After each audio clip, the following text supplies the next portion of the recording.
get the privilege to speak on a lot of stages all over the world. Maybe I can give some people some inspiration. I'm really not here to inspire you. I'm here to show you how to make money. Who wants to make some money?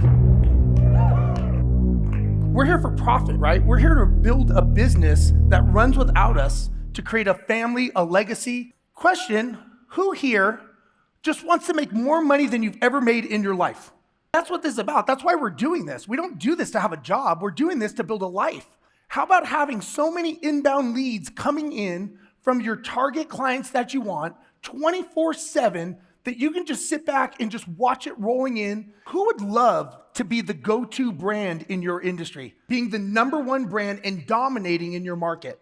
That is what I'm going to show you today. And I'm going to show you how to target these people and how to get unlimited amounts of revenue stream coming in from people that you don't even realize it's out there. You may be thinking to yourself, okay, I get it.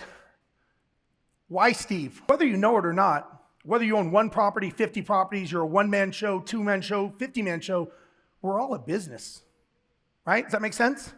That's all we are. We're just selling and marketing something different. But a business runs on systems, process, and procedures. The reason I'm here today is I'm going to show you how I'm kind of giving you an insider's perspective as to what a property manager / investor / business owner is looking for when I talk to contractors and vendors. Because if you can create the right relationship, you can have an untold amount of revenue streams constantly coming at you. There are 3 vital pieces to growing your business. I don't care what business you're in. I don't care if you're Chevrolet, GM, United Airlines, me, it doesn't matter. There are 3 pieces. Number 1 is monetization. Number 2 is systemization, and number 3 is duplication. You have got to master all 3 of these pieces to grow a successful business, okay? Now, I'm not going to talk on all of these today. I'm gonna focus on the first one, which is monetization. And I'm gonna show you how to monetize your business by using referrals from the inbound. The monetization is sales and marketing. The thing is fixing those problems is not a long-term fix. Monetization normally in a new business will fix your problems for about 8 to 9 months. So the first question is what is marketing?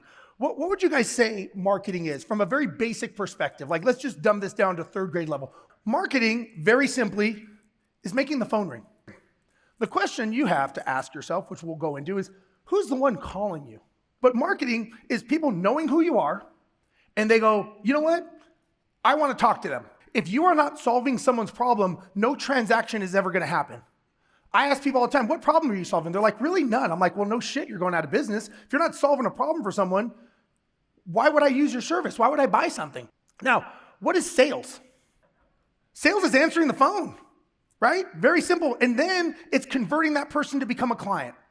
Does anyone have a sales step process? Let me ask you this. We realize we are spending money on marketing.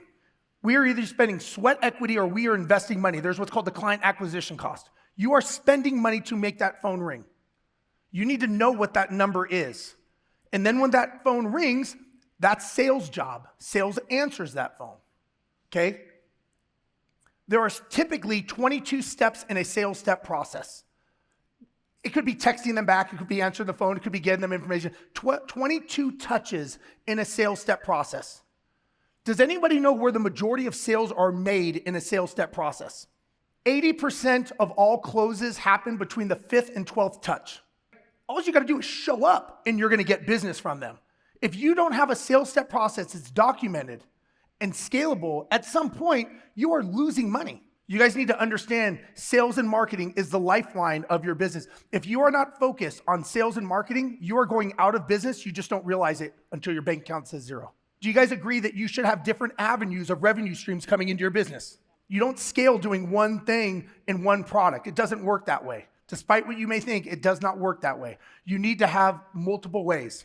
You got to figure out who your target is, right? Somebody said it earlier, it's solving a problem.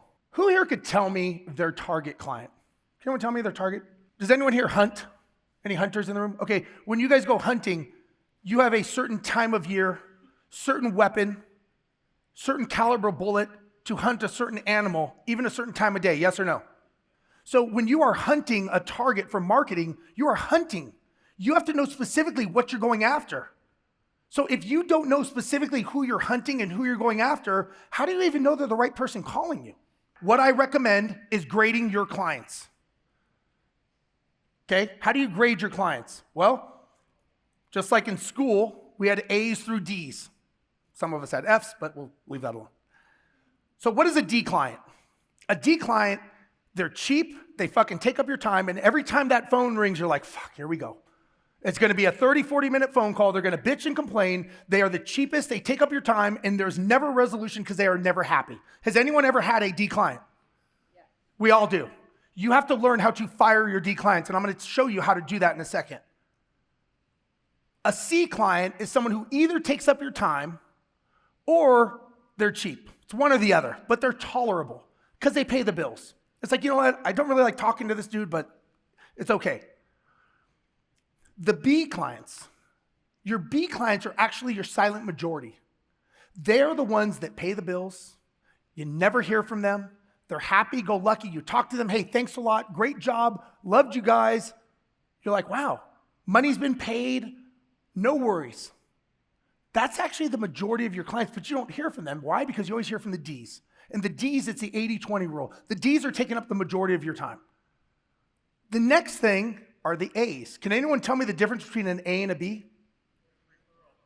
Who said referral? Referral, thank you. They're evangelical. They're raving fans. They talk about you all the time. They're doing testimonials. They're making connections. So you take your A's and B's, and then you go, what is the common thread with my A's and B's? What is the average age of these people? What is their average income? What gender do I seem to get the best clients from? And more importantly, what problem did I solve that made them call me? Now you go, I don't know, Steve, I've never asked them that. Well, fucking pick up the phone and call them and go, hey, just curious, why did you hire me? What was the reason? Well, you answered the phone. I liked your pricing. You were personable. Write those down. Why? Because that is now your marketing message for more A's and B's. That is the common problem. You will find there will probably be about 5 reasons that the majority of your A's and B's hired you. Then you've got to come up to a referral program to get your A's and B's, to get your B's up to A's to start referring you. Okay? There are 2 things you have to focus on with your A's and B's. Number 1 is getting referrals, which I'll talk about in a minute. And number 2 is getting them to ring the cash register again, which is called repeat business. Every time they ring the cash register again, which is where I'm going to talk about next about property management companies, your client acquisition goes down. It's called the CAC. Your client acquisition goes down because if it cost me $1,000 to get him as a client and then he bought from me again, it's not $1,000 now. It's not linear to 500, but it's less. Does that make sense? So now all of a sudden, if I can get him to keep buying from me, see, we're always so focused on going out and getting new business, we never actually try to ring the cash register of the same client over and over again. But if you started looking at the cost and the dollars and the time it takes to go out fishing for new fish, as opposed to just getting this fish to keep biting because they already know you, they like you, and they trust you. You've already established that with them. Getting them to repurchase is easy. And if you do a good job, guess what they're going to do? Hey, I got a friend. Really? Would you mind referring them to me? Absolutely. Does that make sense? Now, there's one last thing you need to do. You go back to your D's. Just curious, how'd you find me? Why'd you hire me? Well, you were the fucking cheapest and you were in the penny saver. Good to know. Not going to advertise there anymore. So think about that. Find out why are you calling me? What is the reason that you're calling me? Because I want to stop that marketing because it is costing you something for those D clients to come to you. Why wouldn't you take that money and go to A's and B's? Does that make sense? So marketing is math. Marketing is analytics and marketing is math. It is not flash. It is data and it is numbers. And if you can figure out this recipe of getting your A's and B's continually coming in, you will have more fucking money and more inbound business than you know what to do with.